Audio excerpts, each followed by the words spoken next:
I work with at Dairy Queen is,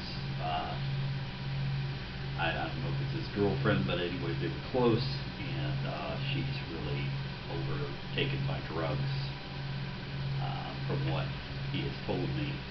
And he's asked me a lot of questions about the Bible. We've had some really good discussions for the little time we have, and that's another thing we pray for, is maybe that he and I can have a little more time to get into a good discussion, that I can really share with him the gospel. Second of all, I want to talk too about Amazing Grace. To that, I would say probably only in about the last 10 years I've really understood what that song is about, and of course it helps to understand a little bit about John Newton as well. As probably most of you know, he was a former slaver, and pretty rough character. He said so himself. He was very foul-mouthed, and didn't show a lot of compassion to the slaves until the Lord shook him and saved his soul. And then, of course, what did he do? He turned around and became an abolitionist, and that goes to show you what the Lord can do on so many levels when He saves our souls, how He can soften our hearts. And of course we know that eventually, with his connection with William Wilberforce and all that, they eventually abolished slavery. But if you ever have the chance to watch the movie Amazing Grace, and it's quite grueling when you see what William Wilberforce went through to try to get slave abolition passed. It took years to get the majority of British Parliament on board with this, and some actually secretly agreed with him, but later he would find out they would end up voting against it, and Wilberforce would have to go back to the drawing board. And, it's really, that's kind of, that was a very good picture of what we as Christians face oftentimes with in persecution and standing for the truth.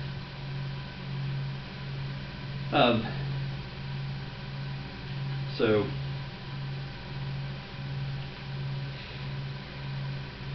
those are definitely things I wish the church talked more about.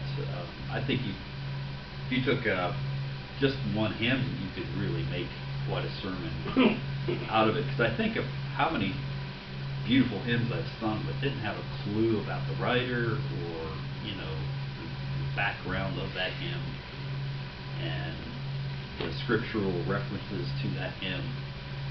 And I really think there's a lot of things the church is missing today, and that's of course why I chose this topic and this article about the Bible having alleged contradictions, and these are definitely things I think the church needs to address more. I probably won't be very long today. I must confess I'm not very well prepared. But before I start, I just want to make sure, does everybody still have the article I gave them on biblical contradictions? Of course, this is from Answers in Genesis. And there's page 5. They give a whole list of examples, which of course I'm not going to take the time to read every one of them. But I want to just share a video I saw about Kent Hovind. I'm not sure if I'm saying his name correctly. Has anybody ever heard of him? I think he's affiliated with Answers in Genesis also. But he defends creation. He's he's a creation apologist, and he does a pretty good defense here. And this was just a 5-minute video. It's again, I just went on YouTube this time, like I did on Google. Typed biblical contradictions debunked. Very simple, but it will take you to some good resources. And so I stumbled across this, and it was very similar to what we're reading about here. Hoagland had the same confrontation with a young man, telling him about how the Bible's full of contradictions. And it was funny because he said the kid was saying to him, "You have to admit there are many errors and contradictions." I mean, he's affirming this. I mean, you have to. And of course, Hoagland said, "Well, no, I don't have to because I haven't found any." And of course, this biblical scholar here, somebody who's really studied the Word, and he said this young man came up to him with a 3-ring binder of all his supposed contradictions. And he said it was in such tiny print, too. He said you had to get a magnifying glass to look at these. So he just kind of browsed through them, and so he asked the young man, he said... We're going to get a microphone. So he said,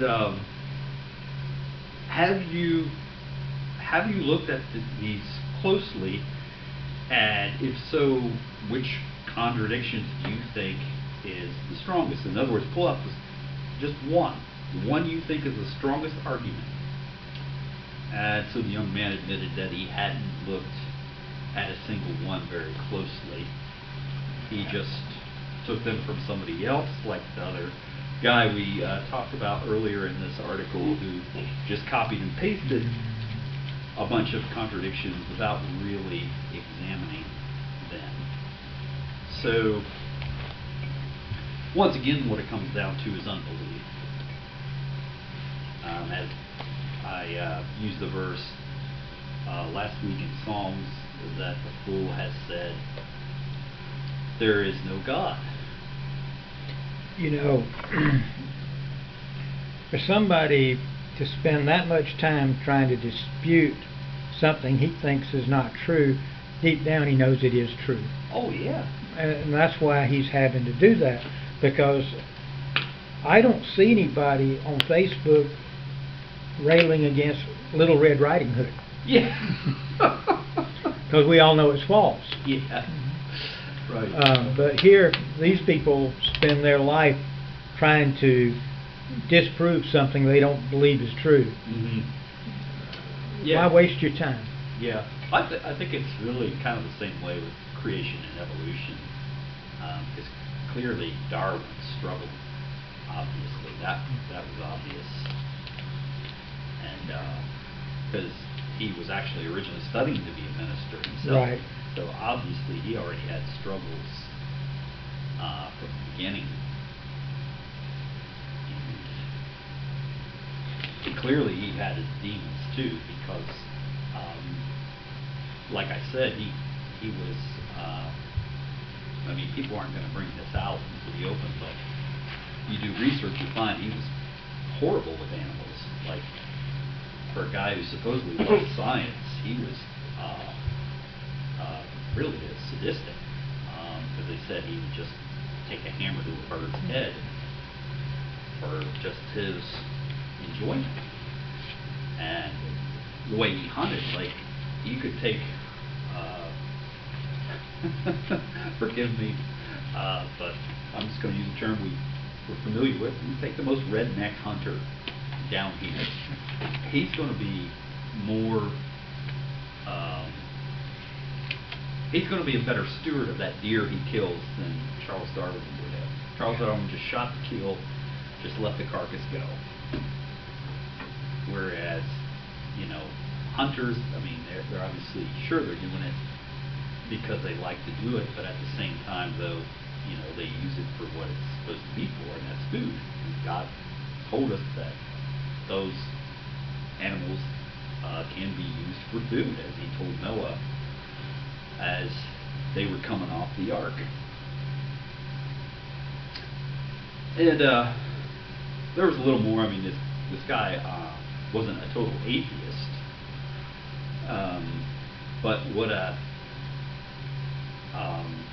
there again, though, what he shows, as Bruce is saying there, you know, even if they're not, you know, entirely an atheist,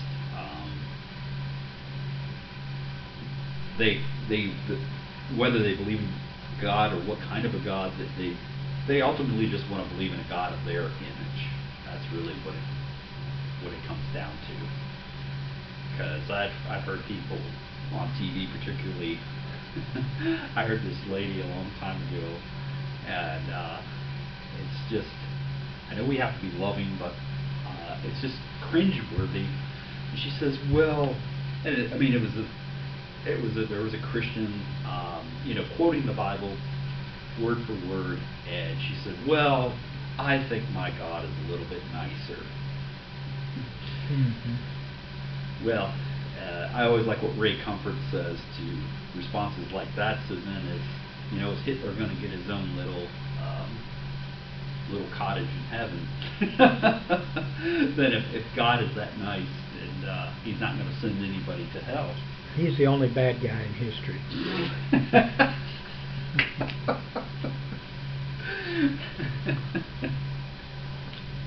Yeah. Yeah, I think. Should we consider Mussolini though too? Or? Oh no, he was not nearly as bad.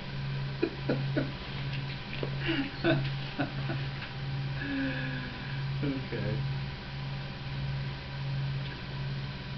I think let's go to page 5, and we'll go to the middle there, where it says Bible critics point out. This is kind of interesting too, because this is just, to me, it's not even really about doctrine. It's just about word usage or semantics, and that's, you know, it is kind of amazing what they'll take and run with it. But I never really thought much about this part, but it's over the word, the usage of the word fowl. We often think birds, but here we're going to see it's a little more general than just birds. All right, so page 5, where it says biblical critics.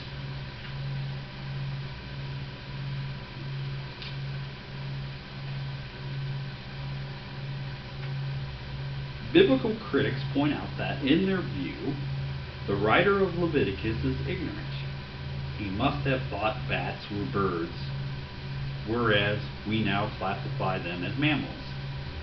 Many Bible critics might also go on to discuss the supposed evolutionary origin of bats and birds. A look at the King James Version sheds some light on what the passage actually means. The King James uses the word fowls instead of birds. Today, we would not see a significant difference, but notice that the King James also describes insects as fowls in verse 20. The actual Hebrew word is owl. Although bird is usually a good translation of owl, it is more accurate. It means that it has a wing.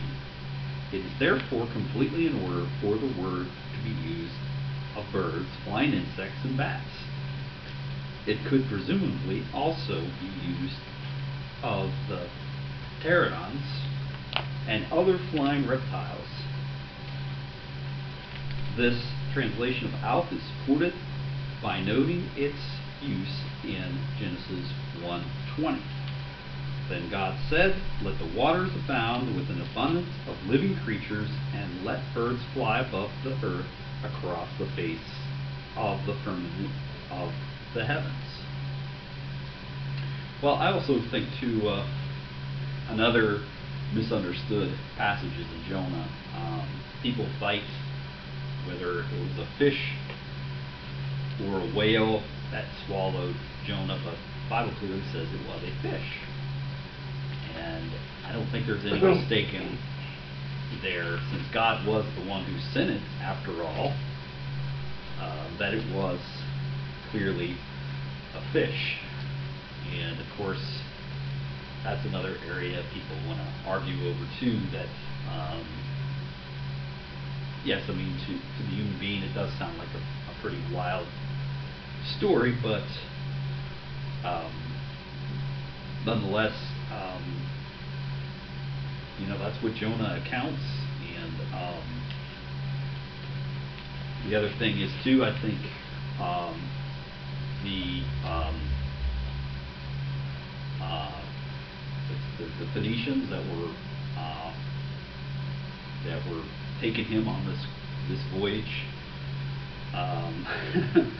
they knew something was wrong with the waters being the way they were, because apparently it was a pretty nice day, and these men were pretty knowledgeable of the sea. They wouldn't have gone out on the sea if they knew that bad weather was coming.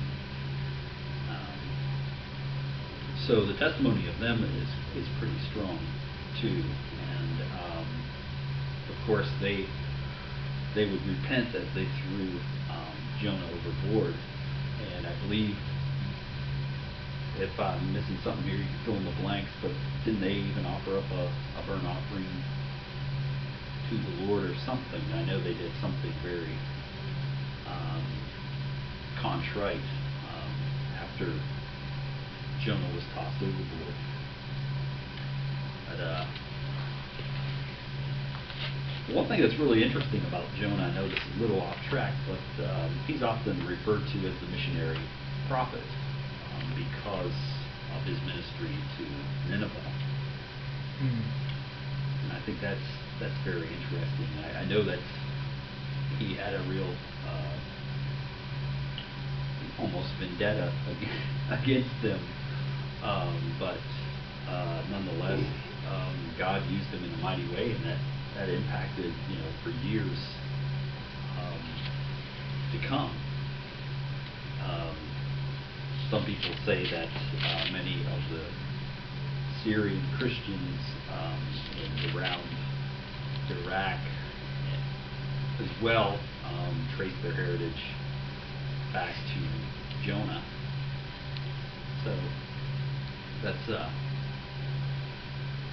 it's really interesting, and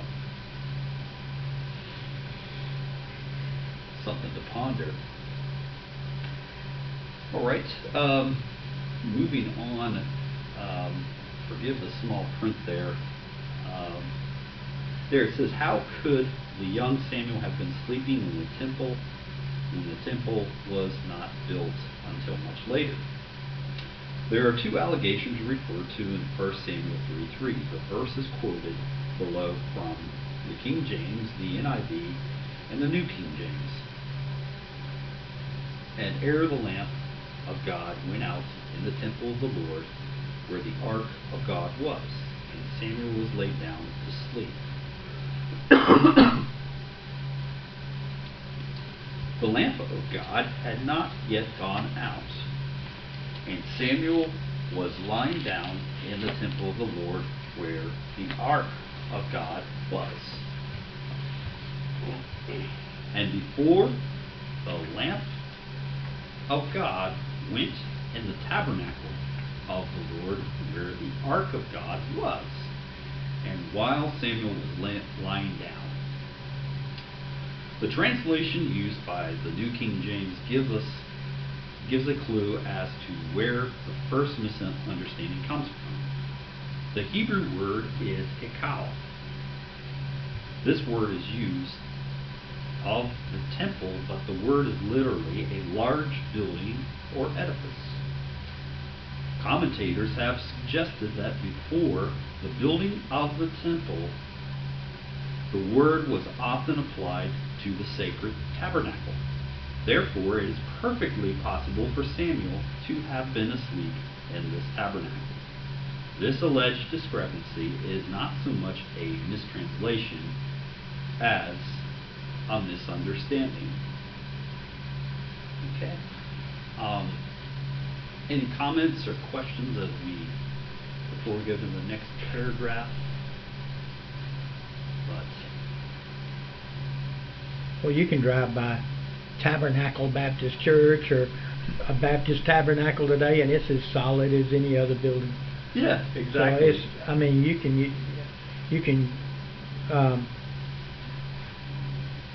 have word usage that changes over time. Oh yeah, yeah. So. And really, even sometimes be misused too. Like I think the word church is misused. Yeah, I mean, we're church. Yeah. This is just a building we're meeting in. Right. Yeah. I don't know if I told you the story, but I heard actually two guys talking when I worked at Sight and Sound in Pennsylvania. We were all discussing where we went to church, and one guy said, "Well, I go to such and such church.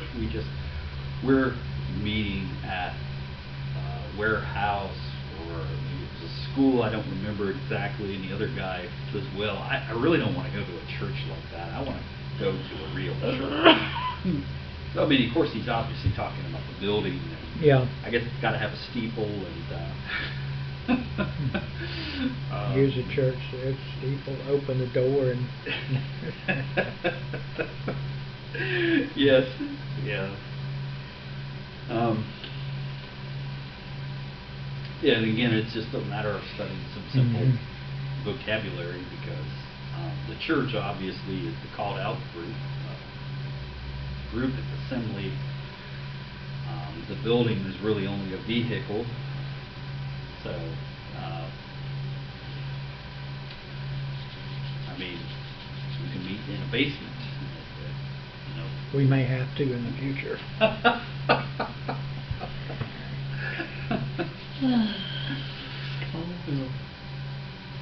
All right. If there's no further comments, then I'll go to the next paragraph. The other alleged discrepancy with this verse is that Samuel was sleeping in the sacred portion of his tabernacle, the Holy of Holies, where the Ark of God was. The New King James gets it correct by pointing out that light went out where the Holy of Holies was while Samuel was lying down. Not that he was lying down in this very holy place. This shows the difficulty of translating Hebrew into English when not careful. This brings us to our next section, where we find alleged discrepancies due to use of language. And before